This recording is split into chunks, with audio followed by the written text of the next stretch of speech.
Hello et bienvenue dans ce nouvel épisode de Business Friend Family. Aujourd'hui, je vous retrouve donc pour un épisode duo un peu spécial puisque je ne suis pas avec une entrepreneuse mais avec une athlète. Je suis avec Flora Vautier, une athlète paralympique de tennis de table qui se présente aux prochains Jeux. Bienvenue Flora sur le podcast. Merci. Alors on se retrouve dans un épisode à distance, donc si la différence de son entre ma voix et la voix de Flora est différente, c'est normal, tout simplement parce que moi je parle dans mon micro directement et que Flora est à distance, donc c'est le son de l'ordinateur qui est enregistré. Donc aujourd'hui, on a un épisode un peu hors série, puisque je suis pas avec une entrepreneuse, mais on va quand même parler de, pour moi en fait, l'athlète ou l'entrepreneur a cette chose en commun qui est le dépassement de soi, toujours aller chercher plus loin, à se battre pour réussir quelque chose. Donc on a quelque chose qui nous rassemble, je trouve, là-dedans. Donc on va parler de tout ça aujourd'hui.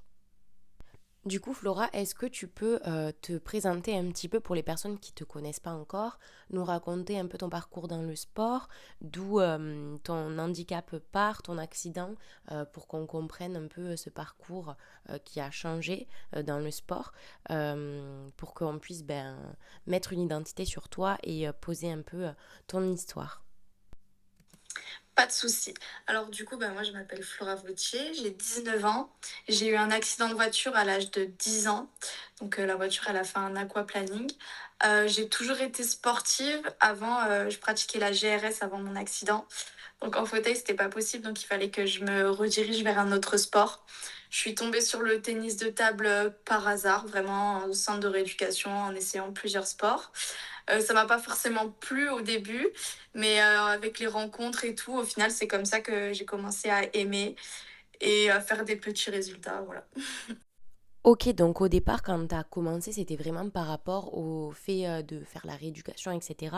Mais c'était pas dans le but de plus tard te dire je veux devenir athlète paralympique de tennis de table, je veux faire des concours, des compétitions, etc. Ah ouais, non, en fait, déjà, je connaissais même pas les Jeux paralympiques. Je savais même pas que c'était possible de faire du sport haut niveau en étant en situation de handicap.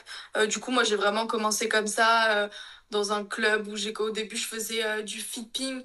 On faisait un peu de gym, des exos physiques. Et après, on faisait du ping, mais pendant 30 minutes, voilà, pas plus. Et il y a un entraîneur et c'était un joueur qui est tétraplégique qui est venu vers moi, qui est venu me rencontrer au club et qui m'a dit d'essayer avec lui, donc face à quelqu'un d'autre qui est en situation de handicap. Et en fait, vu qu'on s'est super bien entendu, j'ai continué avec lui et c'est comme ça que ça s'est fait. Comment ça s'est passé ce changement entre le moment où du coup tu as dû changer de sport, ou ton ancien sport, du coup la GRS te demandait l'utilisation de tes jambes, et le nouveau sport que tu as commencé à pratiquer du coup en loisir, le tennis de table, comment ça s'est passé ce changement et est-ce que tu as réussi à retrouver la passion que tu pouvais peut-être avoir pour la danse, enfin la GRS pour dans ton cas, dans le tennis de table? Alors, comment je l'ai vécu? Donc, l'handicap, je l'ai pas mal vécu. C'était vraiment le fait de plus faire de sport que je l'ai mal vécu. Et en fait, moi, j'étais persuadée que j'allais remarcher et reprendre la GRS une semaine après l'accident. Bon, ce qui n'est jamais arrivé, évidemment. Mais je pense que il m'a fallu une petite année. J'ai vraiment tiré un trait dessus, voilà, parce que je me suis refait une nouvelle vie, entre guillemets. Et du coup, vraiment le plus dur, ça a été d'arrêter la GRS parce que, voilà, c'était vraiment ma grande passion. J'en faisais tout le temps. Même quand je rentrais chez moi après les entraînements, je continuais chez moi et tout. Vraiment, j'adorais ça. Je dirais pas que j'ai retrouvé la même passion dans le tennis de table parce que ce serait mentir, parce que ça restera la GRS mon sport de passion et ça changera pas. Mais j'ai retrouvé un plaisir parce qu'il y a de la compétition, parce que c'est ça que j'aime dans le sport. Et du coup, ce plaisir-là, oui, je l'ai, mais cette passion-là, je l'ai pas. Merci pour ton honnêteté de nous raconter ce que tu ressens. C'est hyper honnête que tu te livres sur ça. Je comprends qu'on ne puisse pas retrouver la même passion dans deux sports qui sont vraiment très différents et qui n'ont rien à voir. Et c'est pour ça, cette capacité-là à se dépasser, à avoir le challenge dans la compétition, je trouve que c'est quelque chose qui est comparable avec l'entrepreneuriat où on va se dépasser pour atteindre un objectif. Et c'est vraiment ça qui va faire toute la différence, en fait, la mentalité, dans quelle mentalité on se trouve au moment où on essaie de réaliser un de nos objectifs. Et j'espère que ben, ça le fera pour toi cette année au jeu. Du coup, comment ça se passe? Est-ce que tu peux nous en parler un peu plus du sport, donc du tennis de table? J'y connais pas grand-chose. Alors du coup, je sais que tu es championne de France. Quand on joue au tennis de table, donc on peut jouer à deux, deux contre deux, si je me trompe pas. Donc moi, je fais les deux. Moi, je fais soit en simple, soit en double mixte, soit en double dame. Du coup, pendant les jeux, tu vas jouer seule, tu vas te présenter sous quelle forme? Bah, je vais tout faire aussi. Double dame, double mixte et simple. Ok, et à chaque fois, c'est des catégories différentes. Enfin, comment c'est mis en place par rapport au handicap et tout ça? En simple, il y a 5 catégories en fauteuil et 5 catégories avec un handicap debout. Et après, il y a un nombre de points pour faire les paires. Et ça se calcule avec l'handicap, quoi, la classe d'handicap. Donc, si tu te présentes à plusieurs, enfin sous plusieurs groupes, je sais pas si on dit ça comme ça, tu peux gagner donc plusieurs prix. Bah, 3 du coup. Ok, donc je pose des questions parce que j'y connais pas grand-chose et puis enfin, je veux en apprendre plus sur ton parcours. Du coup, là, tu as été donc championne de France. C'était dans quelle catégorie? Est-ce que tu peux nous raconter un peu? Bah là, c'était en classe 4 et 5 parce qu'on n'est pas assez de filles en France. Du coup, ils ont mélangé 2 catégories. J'étais championne de France seule, en double mixte et en double dame. Ok, donc ça c'était cette année et l'année dernière, si je me trompe pas. Comment ça s'est passé, enfin, ça s'est fait comment pour toi ce changement entre le tennis de table pour la rééducation et passer à faire des compétitions carrément et devenir professionnel pour aller jusqu'aux Jeux paralympiques? Comment ça s'est fait ça? Bah, en fait, c'est en faisant au début, j'ai été un petit peu repérée en faisant des stages ou quoi. Et vu qu'il n'y a pas beaucoup de filles, bah vraiment, on accentue dès qu'il y a une fille, ils sont un peu. Bah, il y a beaucoup de regards, on va dire. Et du coup, bah, ça s'est fait comme ça. Après, moi, j'avais envie d'apprendre, envie de progresser ou quoi. Et je pense que ça se voyait. Et j'ai commencé à faire plusieurs compétitions donc, en France. Et après, ça fait 1 an et demi. Ouais, depuis 2022, j'ai commencé les compétitions à l'international, où j'ai fait mes premiers championnats du monde en 2022, mes premiers championnats d'Europe en 2023. Et voilà, ça s'est fait comme ça, ma rentrée dans l'équipe de France et tout.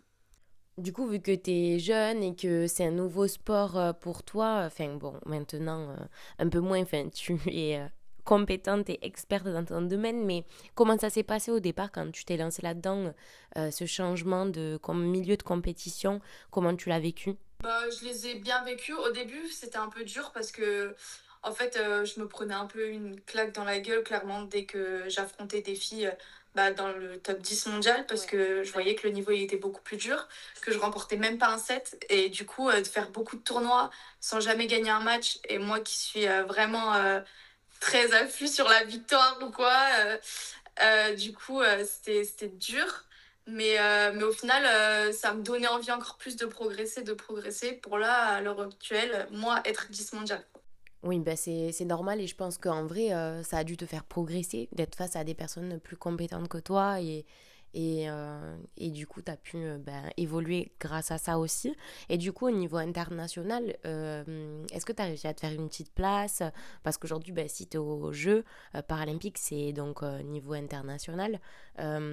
Comment ça se passe pour toi dans ce milieu-là? Bah, ma première compétition, du coup, les championnats du monde, grosse compétition. On a fait troisième avec ma partenaire de double en double dame. Aux Europes, on a fait pareil. En simple, au monde, j'ai été éliminée en quart de finale par celle qui a fait deuxième au championnat du monde. Donc, bon, c'était une défaite logique, on va dire, et que j'avais pas du tout le niveau. Après, je suis rentrée, j'étais 19e mondiale dans le classement mondial dans mes toutes premières compétitions. Un an après, j'étais 10e mondiale. Donc il y a quand même eu une bonne évolution. Là, l'objectif des Jeux, bah, ça va être de faire une petite surprise et d'éliminer ces filles très très fortes. Oui, j'allais venir justement sur ben, cet aspect-là. Quelle est ta mentalité? Dans quel esprit tu vas au jeu? Est-ce que tu as un objectif en particulier pour ces jeux-là qui sont en plus en France? L'objectif, ça va. En fait, on ne m'attend pas sur cette compétition. parce que bah il y a des filles que j'ai jamais gagnées de ma vie et que j'ai joué peut-être 3 4 fois, je les ai jamais gagnées. Donc même si on se joue au premier tour, elles vont se dire entre guillemets j'ai de la chance, je suis tombée sur Flora. Et bah mon objectif ça va être de là d'être vraiment prête et de surprendre, de pouvoir les accrocher et les gagner et voilà.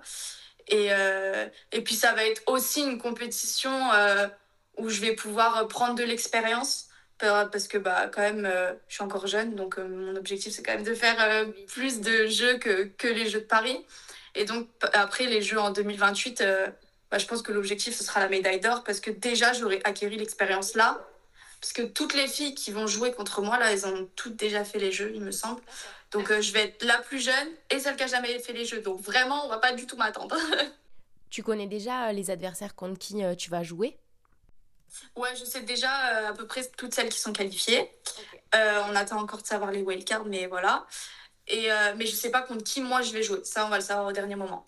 Pour la préparation du coup à ces jeux, comment ça se passe? Est-ce que tu peux nous raconter par exemple une semaine ou une journée type d'entraînement et de préparation que tu vis actuellement, vu que c'est la dernière période de préparation avant les jeux? Est-ce que tu peux nous raconter ça? Alors, du coup, moi, je m'entraîne 2 fois par jour. J'ai prépa physique une séance par semaine. Et ouais, c'est assez intense les entraînements. Après, on a beaucoup de stages. Là, on va rentrer dans une période, donc la période de la préparation des Jeux. On va avoir vraiment beaucoup de stages avec l'équipe de France, un peu à droite à gauche, où j'ai mon dernier tournoi avant les Jeux. Donc ça va être là, fin juin, j'ai mon dernier tournoi en République tchèque. Donc bah aussi, c'est l'histoire de prendre encore des points pour le classement mondial et pour aussi préparer l'après des Jeux pour 2028. Donc voilà, c'est beaucoup de préparation. Je vais pas changer. En fait, c'est plus pour moi pour ma progression et tout. Donc je continue un peu ce que je fais déjà, quoi. Du coup, tu voyages beaucoup, tu bouges beaucoup pour les compétitions? Ouais, carrément. Et surtout là, pour aller chercher la qualif, du coup, j'ai beaucoup, beaucoup, beaucoup, beaucoup voyagé dans tout le monde entier. Ça se passe comment les voyages? Est-ce que c'est facile pour toi de voyager? Est-ce que les infrastructures sont bien aménagées? Est-ce que pour toi c'est quelque chose de facile ou est-ce que c'est vraiment quelque chose qui est lourd mentalement de devoir se déplacer et de devoir prendre en compte un tas de choses logistiques certainement avec le fauteuil, etc. Bah, dans des pays, c'est mieux organisé que d'autres, on va dire. Après, bon, moi, je le vis bien, j'aime vraiment bien voyager ou quoi. Bah, on n'a pas... Moi, j'ai pas eu autant de problèmes que certains de l'équipe de France, mais il y en a qui ont des fauteuils cassés à l'arrivée. Bon, ça, c'est un peu les galères. Il y en a qui n'ont pas de fauteuil, surtout quand ils arrivent. Donc, ils sont obligés de rester dans un fauteuil bah, de l'aéroport ou quoi, donc ils sont pas du tout comme nos fauteuils. Donc, c'est un peu les galères qu'on peut rencontrer. Après, évidemment qu'il y a une amélioration énorme qu'il pourrait y avoir. Et il y a déjà eu de l'amélioration, mais on pourrait encore vraiment, vraiment, vraiment, vraiment progresser, même en France, enfin surtout en France. Et du coup, on verra déjà les Jeux quand ils vont accueillir autant de personnes en situation de handicap dans les aéroports. On verra comment ça va se passer, mais je suis un peu pessimiste.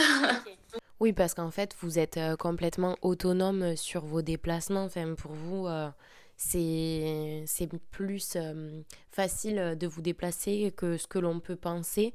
Et en vrai, je comprends que ça doit être parfois compliqué parce que tout le monde n'a pas cette capacité à comprendre que vous êtes capable de vous en sortir tout seul pour passer d'un siège à un autre, pour conduire, pour faire un tas de choses.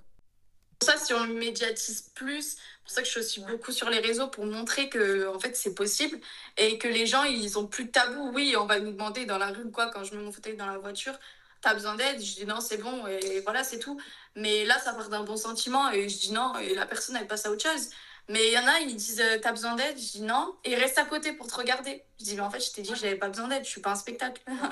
Oui, donc c'est hyper intéressant de pouvoir utiliser là le fait que les Jeux paralympiques soient en France, utiliser ce moment-là qui rassemble beaucoup de monde, qui font beaucoup parler pour faire un peu de l'éducation sur ce sujet, de montrer la vérité, comment ça se passe. Et c'est un peu comme quand le film Intouchable était sorti, on a beaucoup parlé de ça, on a beaucoup parlé du handicap, on a mis en valeur les aspects que le handicap avait, enfin en tout cas la façon dont vous êtes traité, etc. aussi qui fait ouvrir les yeux et se rendre compte que même nous, dans la vie de tous les jours, on se rend pas compte qu'on peut, par exemple, se garer sur une place handicapée alors que, juste par flemme d'aller chercher une place plus loin, alors que c'est mais impensable de faire ça et enfin je pense à ça parce que vraiment dans le film il y a ce moment là où c'est marquant mais du coup je trouve ça bien d'utiliser des événements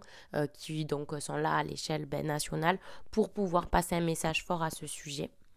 Moi, quand j'ai eu mon accident, que je connaissais pas du tout le handicap ou quoi, et que j'ai rencontré cet entraîneur qui était tétraplégique, enfin, moi, avec ma mère, on pensait que lui, il était moins handicapé que moi et qu'il faisait carrément plus de choses parce qu'il conduisait, il faisait ses transferts faciles et tout. C'est même lui qui m'a appris à faire des transferts alors qu'en fait, je suis beaucoup moins handicapée que lui. Sauf que vu que je connaissais pas, moi, je pensais que je pouvais pas faire grand-chose et c'est tout. Et entre guillemets, pour moi, j'étais méga autonome, mais en fait, j'étais pas du tout autonome. Donc il y a vraiment une énorme différence entre la réalité et ce que les gens pensent, quoi. Je trouve ça bien que tu parles de ça parce que justement, là, le but du podcast, c'est aussi de montrer qui tu es, que c'est possible de changer d'un sport, passer à un autre et de quand même si quelqu'un avait, bon, toi, c'était peut-être pas l'objectif, mais avait un rêve de carrière sportive, etc., ou autre chose, quelque chose qui paraît à la base impensable quand on devient handicapé, comme toi, de refaire de la GRS, t'as pallié à ça, t'as fait du tennis de table et t'es maintenant dans les Jeux championne de France, etc. Donc, je trouve ça bien d'avoir un modèle pour montrer qu'on est capable et donc toi d'avoir eu ce modèle pour te montrer que tu pourras faire la même chose que lui, tu pourras être autonome, etc. Je trouve ça hyper bien et aujourd'hui, c'est cool qu'on puisse donc échanger sur le podcast parce que je pense qu'il y a des personnes qui, s'ils n'ont pas de modèle comme ça et vu que c'est très peu médiatisé en fait je trouve ils peuvent se renfermer un peu sur eux-mêmes et se dire ok je suis pas capable comme toi t'as pu penser au début et te dire oui mais lui il est moins handicapé que moi donc moi je pourrais pas faire ça je trouve ça bien donc autant l'utiliser. C'est surtout qu'à cet âge-là, en fait, c'est les parents qui prennent le dessus, qui veulent aider et tout. Et c'est là où on peut vite se perdre. Après, moi, ma mère, elle a aussi été touchée par l'accident, donc elle était aussi en fauteuil, en train d'essayer de remarcher ou quoi. Bon, maintenant, elle remarche, elle n'a plus rien.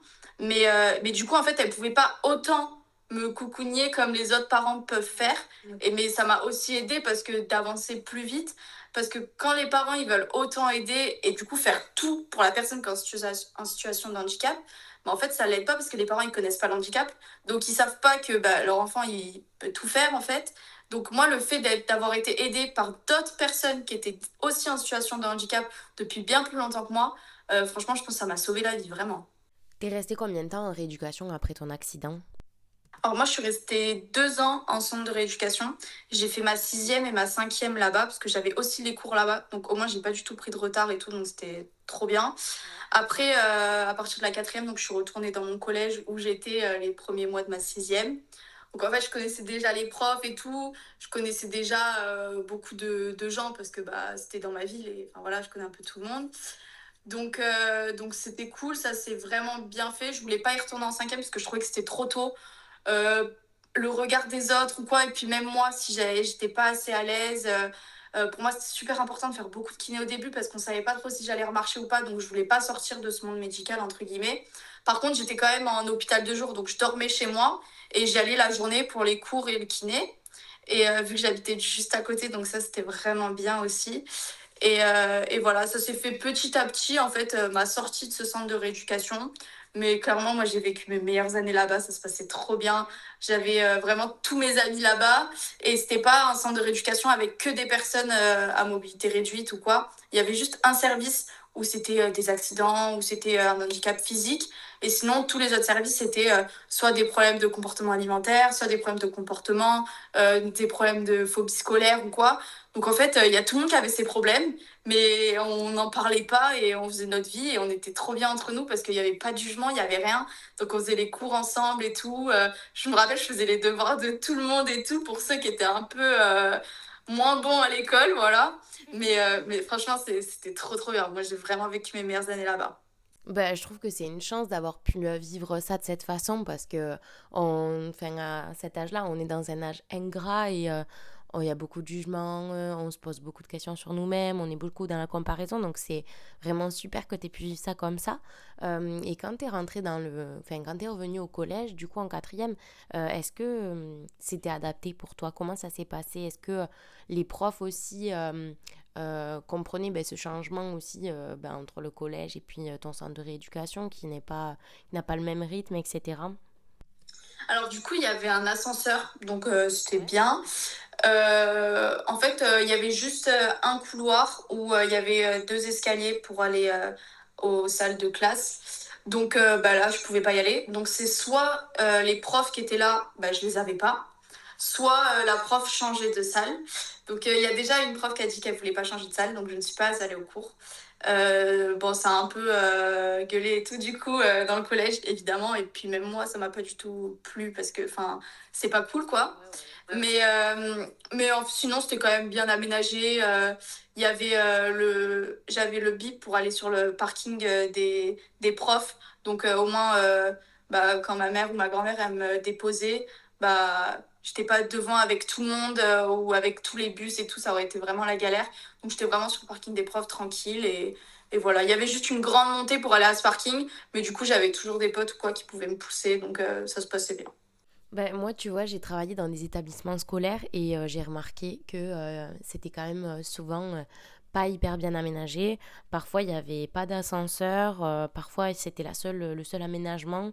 Je trouve que toi, tu as quand même cette chance et cette force de caractère où tu es quand même OK avec tout ce qui peut se passer, avec le fait que tu peux rencontrer des difficultés, etc.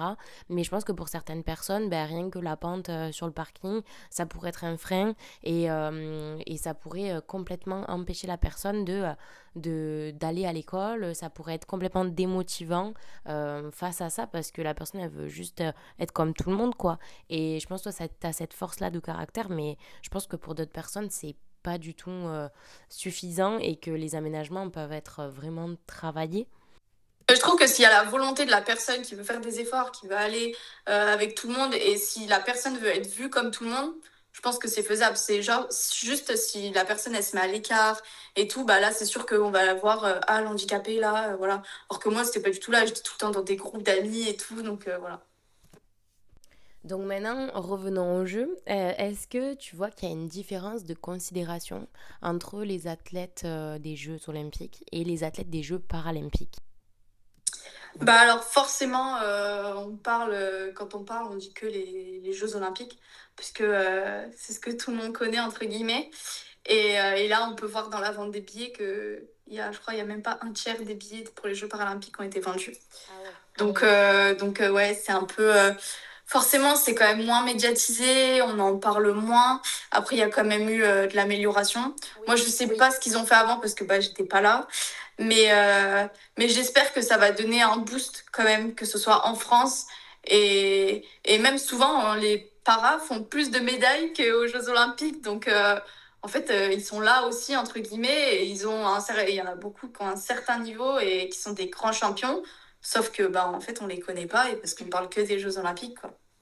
Ouais, je vois. Et en vrai, bah, c'est ce qu'on remarque nous aussi, hein, d'un point de vue extérieur, qu'on parle beaucoup plus des Jeux olympiques que paralympiques.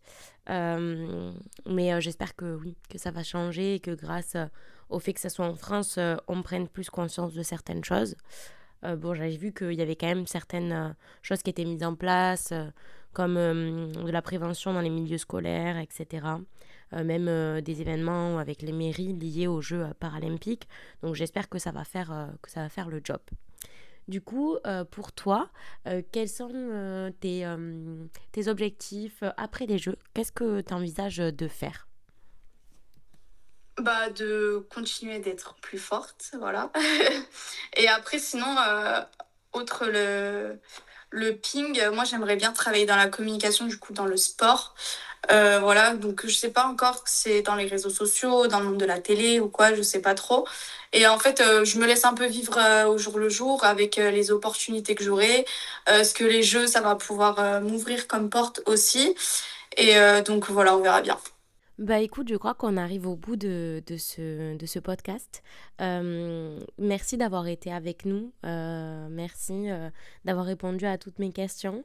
J'espère que ça sera que du positif pour toi pendant ces jeux, que tu arriveras à décrocher les médailles que tu vises ou à gagner ce que tu vises comme objectif. Moi, du coup, je vais suivre ça de près. Je pense que ça va être... je me souviens d'avoir déjà regardé les Jeux paralympiques, mais j'ai jamais regardé le tennis de table et tout ça. Et puis là, en plus d'avoir un lien un peu avec quelqu'un, enfin de connaître un petit peu quelqu'un, je vais être là, je vais te supporter. Donc j'espère que ça donnera envie à certaines personnes de venir te supporter aussi derrière leur télé ou même en vrai pour ceux qui sont sur place. Voilà, donc je te souhaite beaucoup de positif. Merci beaucoup d'avoir été sur le podcast avec nous. Bah, merci à toi. C'était trop bien. Avec plaisir. Et moi, je vous dis à la semaine prochaine pour un prochain épisode de Business Friend Family.